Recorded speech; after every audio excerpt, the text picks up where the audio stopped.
don't keep silent, rather talk to someone. It's amazing the difference it makes. COVID-19 vaccinations, we know, being rolled out across the country. It seems to be accelerating, but there have been some serious concerns raised about how people with disabilities can access the vaccinations. Let's speak to somebody who works in this space, National Director at the National Council of and for Persons with Disabilities.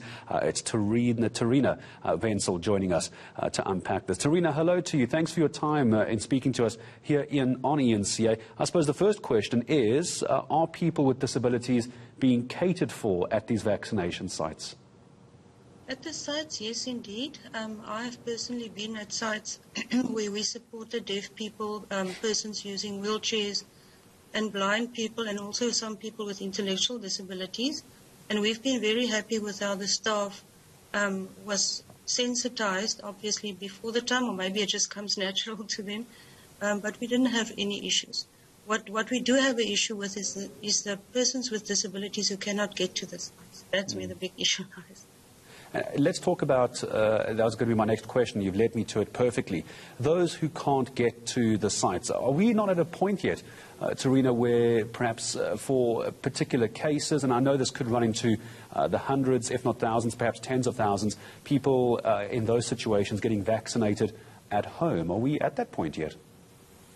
Well, we got permission for people who are staying in facilities like homes or self-help centres, workshops and childcare centres and their staff to be vaccinated by the vaccination team on the site where the people are.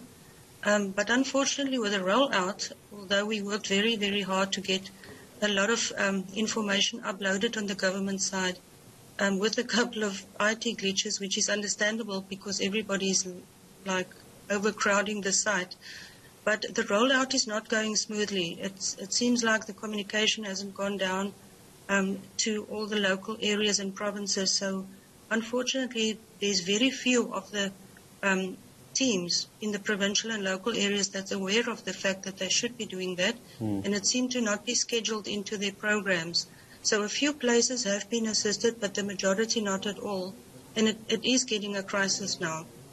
If someone is watching at the moment, Therina, and they hear that this kind of thing is possible, what's their first port of call? Where do you advise them to go if they have got someone who could potentially get a vaccination at home because of the situation they're in? What's their first port of call in this case?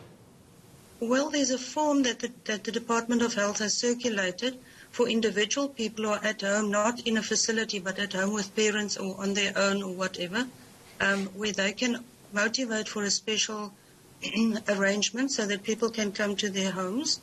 But the first thing that somebody can do at the moment, you can send us an email, which is Therina, my first name, Therina, at NCPD, National Council Persons with Disabilities, .org.za, and then we'll definitely make sure that we direct you to the right people in the health department, depending on where the person is.